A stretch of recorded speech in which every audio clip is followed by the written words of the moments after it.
Have you ever wondered what games you should keep or you should lose?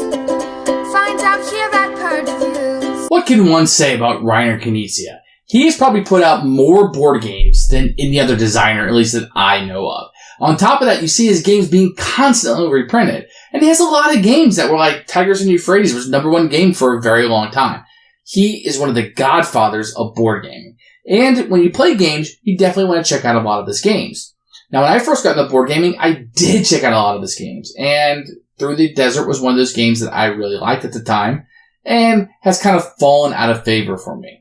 What he's going to give you in a game is simplistic rule set, a lot of math, and something you can grasp pretty easily, but usually takes a while to dominate in the game. To totally dominate the game is something that you'll search out a lot, not unlike chess. But Through the Desert to me was something that kind of hit a button for me a long time ago, but over the years I just think that I found out that I like different types of games. I'm not really a fan of abstract, and that's really what this game is. It's an abstract game with really candy-looking, pretty colors on it. But it's abstract. And I found out that that's really not something I like to do. The turns are really easy. You're going to put down a couple camels. And these are the ways that you're going to score. I don't tend to like those games. How can I manipulate this board to score? I like a little bit more of a story in a game, and he's not going to give that to you, especially in this game. But if you're into abstract games, if you're into games that just kind of very easy, you're going to do this on your turn, but how you do it will dictate whether you're good at it or not. This is one of those go-to games. So it's very hard to say what I'm going to say, which I'm going to purge this game. It's actually the second time I ended up purging it. I purged a different edition and got back in this edition, and here I am saying I'm going to get rid of it again. And the reason is simple. I don't have as much fun playing it as I used to, and I don't like it as much as I used to. And I never want to bring it off the table. There's just so many games that are out, so many beautiful games that tell great stories that really draw me in, that to be honest, putting camels down in a desert just isn't fun for me anymore. The abstract nature of the game isn't fun for me, and I expect a little bit more. Now, when this game was released, there wasn't a whole lot to choose from, and this game really did blow my mind. And I was like, this is a great game, simplistic. And I was looking for that. What is simple? And now I'm the opposite. I want something that's a little bit more convoluted. I want more options. I want more moving parts. I like it when 3 or 4 things click together. I really enjoy that. So when I'm just, how do I best lay these camels down and score? It doesn't appeal to me like it used to. But that says more about me than it does you. You may be in that spectrum. You may find out that that's exactly the type of game that you like. Some games I say I purge because they're not good. This is one of those games I say I purge in spite of it being good. This is a classic game. This is something I think you should play. And at some point in your collection, you probably should own. I think if you're trying to bring people into gaming, this is one that will definitely accomplish that. This is a really good gateway game. I'm just past it. It's not going to be for me. And I learned my taste. I learned what I like, and this game didn't have it. The decisions weren't deep enough. It was just about the scoring, and it's a pretty dry theme. And those are big things just to knock off the list for me in comparison to what else is on the market. So Through the Desert's one I'm going to tell you that I really think you should sit down and play. It's just a classic. If you never played it, you need to go back and play Mario Brothers. You need to go back and play Through the Desert. You really need to. But at some point, I feel like you might outgrow it. I feel at some point you might go past it, and unfortunately, that's where I'm at. So Purge for me.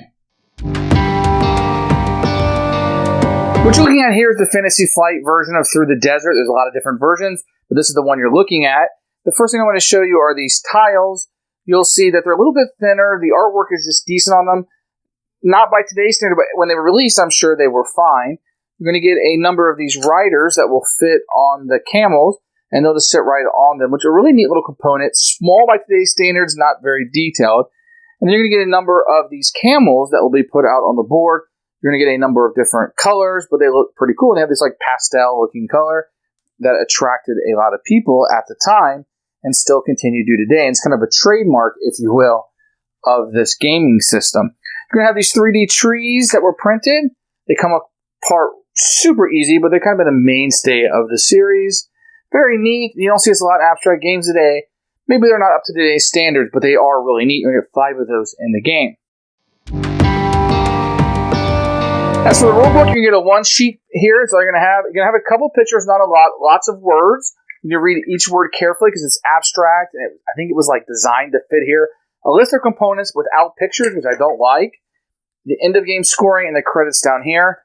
Really, a lot of the game is just paragraph about how to place camels, and that's kind of what you're doing here. What we have here is a game in progress. I kind of want to show you how to play. So what you can do on a turn is you can place up to 2 camels on the board. And you can just take any of the colors that you want, one of the other, or 2 of the same, and you place them on the board. The only trick of it is it's pretty fairly obvious. You just have to connect. So if I already put these like pastel blue ones out, it has to be connected to it. I couldn't place it somewhere else. If I'm of a different color, like this, if I'm blue, I couldn't place one here because it would be next to the red ones, which makes a lot of common sense because then you couldn't figure out what was what, or who owned what, rather. But I can put like a blue one of a different shade, different color, the pink one, and that would be fine because it would signify that it's obviously it's a different color and a different owner. Now, the trick here is that you'll be placing these down and you're trying to make huge caravans. So what you have up here is I've actually enclosed an area. This area through here is all enclosed so nobody else can get in there. I would score any of these oases in here. And I'd have to put one there in order to enclose it. And these would just score as victory points for me. And that's great. And at the end of the game, I'm going to score a victory point for every spot in here, not including where the trees are at.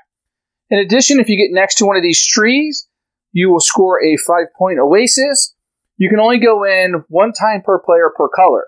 So I could go in 3 or 4 different times, but it has to be different shades of camels. In this case, this blue one could have went in there, maybe here, and get the 5 points. And this pink one, which was also blue, could go there and it would score. And that's fine, but I couldn't have gone twice with another blue here. I couldn't have gone here and get another 5-point bonus. So that's another way to score. At the end of the game, you're also going to score points for whoever has the longest caravan of a color. In this case, the yellow. Who has the most yellow caravan out on the board will get an extra 10 victory points. So something else you just kind of have to juggle while you're playing.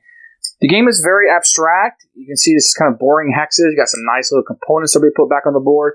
Now you see this big line right here would differentiate maybe a different player count that you'll be playing with. But for the most part, on a given turn, you just put 2 camels out on the board. That's all you're doing within the restraints of being able to score. And that's through the desert. Who should buy this game? I feel like most gamers should probably have this game in their collection. If you never played it, you need to check it out. I think this is a great game to introduce younger children to, 8, 9, 10.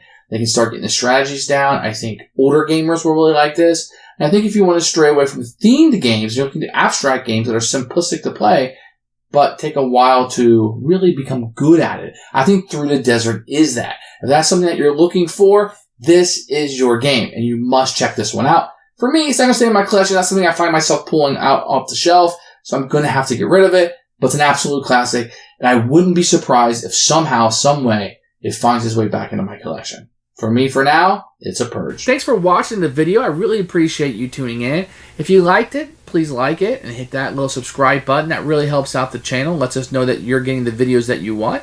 If you agreed or disagree with what I said, feel free to comment below. I'd love to hear what you have to say, and I promise that I will comment back. Thanks for watching, and everybody else, keep playing.